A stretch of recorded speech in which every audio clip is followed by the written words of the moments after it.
Hello everyone.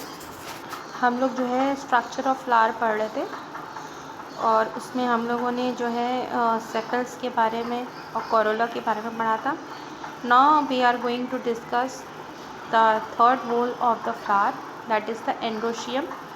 Androecium मैंने आपको बताया था कि जो मेल पार्ट होता है उसे हम एंडोशियम कहते हैं, जिसमें कि पॉलन ग्रेन्स प्रेजेंट होते हैं। ठीक है, तो हम देखते हैं कि इसमें क्या है, स्टेमन, पॉलन और पॉलन ग्रेन्स। ठीक। Androecium is composed of stamens, each stamens which represent the male reproductive organ consist of a stalk और a filament and an anther. जो एंडोशियम है वो स्टेमन से बनी होती है और जो स्टेमन होती है वो मेल रिप्रोडक्टिव ऑर्गन जो है उसको रिप्रेजेंट करती है। अगर हम स्टेमन को स्टडी करेंगे तो it consist of a stock, एक स्टॉक होता है, उसमें एक फिलामेंट है और एंथर प्रेजेंट्स होते हैं। ठीक। Each anther is usually bilobed and lobe has 2 chambers, the pollen sex. जो एंथर होता है वो जितने भी एंथर प्रेजेंट होते हैं वो कैसे होते हैं, बाइलोब, यानी कि इसमें 2 स्ट्रक्चर प्रेजेंट होते हैं और हर एक 2 स्ट्रक्चर में जो है 2 चैम्बर्स जो होते हैं वो प्रेजेंट है, यानी टोटल 4 चैम्बर्स। ठीक है, 2 फ्रॉम ईच लोब। इसके अलावा पॉलन सेक्स, जिनको हम पॉलन सेक्स कहते हैं, the pollen grains are produced in the pollen sacs. ठीक, और जो पॉलन ग्रेन्स होते हैं वो कहाँ प्रोड्यूस होते हैं, पॉलन सेक्स में। सेक्स मतलब जैसे बोरा होता है, झोला होता है, उसको हम सेक्स कहते हैं। तो इसी तरीके से जो बाइलोब स्ट्रक्चर होते हैं उनमें 2-2 चैम्बर होते हैं और हर 2 चैम्बर में पॉलन सेक्स बने होते हैं जो जहाँ से पॉलन ग्रेन्स प्रोड्यूस होते हैं। A sterile stamen is called a स्टेमिनॉइड।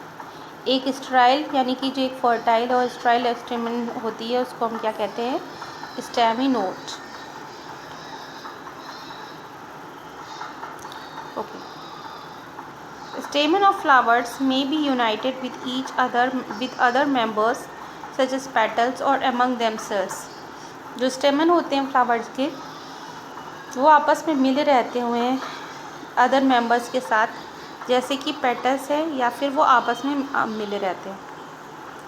When stamens are attached to the petal, they are called the epipetalious, as in brinjal. जब स्टेमन्स जो होते हैं वो पेटल्स के साथ अटैच्ड होते हैं तो उन्हें हम एपीपेटलियस कहते हैं, जैसे कि आपको ब्रिंजल में देखने को मिलेगा, बैगन में। और epiphyllous when it is attached to the perianth, as in flower of lily.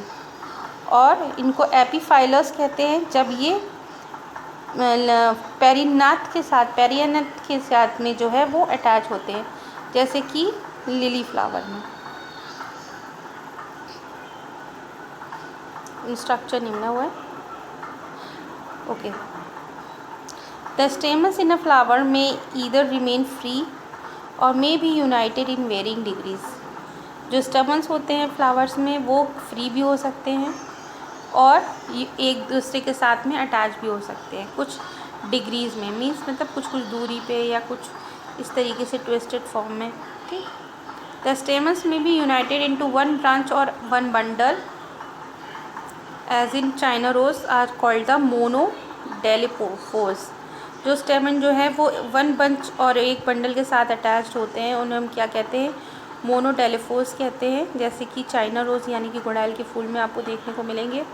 और अगर ये 2 बंडल्स के साथ अटैच होते हैं तो उन्हें हम डाइडेलिपिडोस कहते हैं, जैसे कि पी प्लांट्स में होते हैं। और अगर ये 2 से ज़्यादा बंडल्स में होते हैं तो उनको हम पॉलीडेलिफोस कहते हैं, जैसे कि सिट्रस फ्रूट्स में देखने को मिलेंगे। There may be variations in the length of the filaments within a flower, as in salvia and the mustard. जो फिलामेंट्स होती है वो उनकी जो लेंथ होती है वो species to species, plants to plants में ये डिफ़र कर सकती है। ठीक है, तो this is all about the male reproductive part. Next part is the gynoecium. Gynoecium is called the female reproductive part, which consists of style, stigma and ovary. Okay. Gynoecium is the female reproductive part of the flower and is made up of one or more carpel. जो gynoecium है वो female reproductive part होता है flower का और वो एक या एक से ज़्यादा कार्पल से मिलके बना होता है. A carpel consist of 3 parts namely stigma, style and ovary. एक कार्पल के 3 पार्ट होते हैं, स्टिग्मा, स्टाइल और ovary. Ovary is the enlarged basal part on which lies the elongated tube, the style. जो ओवरी होता है एक स्वेलन टाइप का enlarged बेसल पार्ट होता है, बेस में प्रेजेंट होता है. तो एक बेसल पार्ट होता है फूला सा, जिससे कि एक लॉन्ग ट्यूब स्टाइल जो होती है वो अटैच्ड होती है. The style connects the ovary to the stigma. जो स्टाइल होती है वो ओवरी को स्टिग्मा से जोड़ती है. The stigma is usually at the tip of the style and it is the respective surface for the pollen grain. जो stigma है वो स्टाइल के सबसे टिप पे, मतलब ऊपर की तरफ, सबसे ऊपर की तरफ टिप पे प्रेजेंट होती है और यहीं पे पॉलन ग्रेन्स आके जो है वो सेटल डाउन होते हैं during the process of pollination. Each ovary bears one or more ovules attach to the flattened cushion like placenta. हर एक ओवरी में एक या एक से ज़्यादा ओव्यूल्स होते हैं जो कि एक फ्लैटेड सरफेस में अटैच होते हैं एक कुशन लाइक प्लेसेंटा के साथ में. When more than one carpel is present they may be free.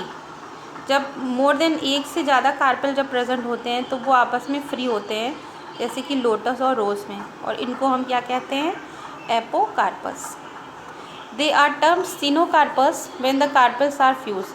और यही जो कार्पल जो होते हैं जब वो आपस में एक दूसरे से जुड़े होते हैं, फ्यूज़ होते हैं, तो उन्हें हम क्या कहते हैं, सिनोकार्पस, एज इन मस्टर्ड और in tomato. After fertilization the ovule develops into seed and the ovary matures into the fruit.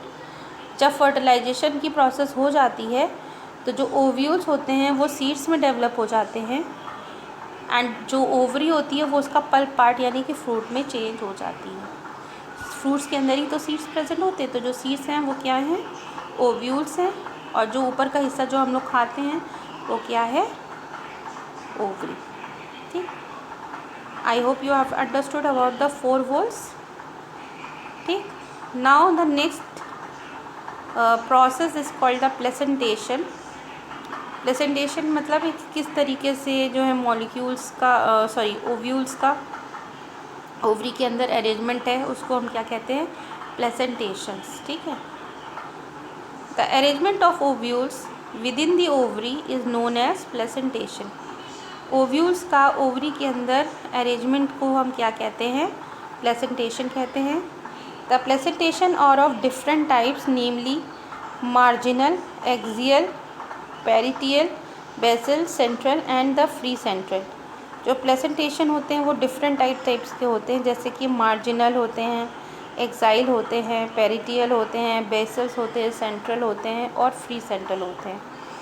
In marginal placentation the placenta forms a ridge along the ventral suture of the ovary and the ovules are borne on the ridge forming 2 rows as in P. जो marginal placentation होते हैं उसमें जो placenta जो form होता है वो ovary के किनारे किनारे फॉर्म होता है, और जो ओव्यूल्स होते हैं वो बीच में 2 रोज टाइप की बनती हैं. जैसे कि आपने देखा होगा पी का प्लांट, जो आप मटर के दाने खोलेंगे तो वो दाने क्या हैं, वो अलग अलग, उसमें आपने बीच में एक फॉर्म बना होता है ना, और उसमें जो है अलग अलग मटर के दाने जो है प्रेजेंट होते हैं, इस तरफ के छिलके में भी और उस तरफ के छिलके में भी. Right. Okay. When the placenta is axial and the ovules are attached to it in a multiocular ovary, this placentation is said to be axial. जब जो प्लेसेंटा जो होता है वो एक्सियल होता है, एक्सिस की तरफ होता है, तो जो ओव्यूल्स उसके साथ अटैच होते हैं वो मल्टीलोकुलरी ओवरी के साथ अटैच होते हैं, और जो प्लेसेंटेशन है का टाइप है उसको हम क्या कहेंगे, एक्सियल. जैसे कि चाइना रोज़, टोमेटो और लेमन, किनारे पे ही फ्रूट्स होते हैं ना एक्सियल टाइम पे. In peritoneal placentation, the ovule develops on the inner wall of the ovary or the peripheral part. जो पेरिटियल प्लेसेंटेशन होता है उसमें जो ओव्यूल्स होते हैं वो ओवरीज की इनर वॉल की तरफ डेवलप होते हैं और उनको क्या कहते हैं, पेरिफेरल. पेरिफेरल मतलब होता है साइड, किनारे की तरफ. ठीक है. Ovary is one chambered but it become two chambered due to the formation of false septum. Ovary जो होती है वो वैसे तो वन चैम्बर्ड होती है, एक ही चैम्बर्ड होता है उसमें, बट जब बट समटाइम जो है वो दो चैम्बर्ड में भी फॉर्मेशन उसका हो जाता है, जिसको हम क्या कहते हैं, फॉल्स सेप्टम कहते हैं. जैसे कि मस्टर्ड और एडगीमॉम में आप देखेंगे. When the ovules are born on central axis and septa are absent, as in the diatoeus and the primrose, the placentation is called the free central. In basal placentation, the placenta develops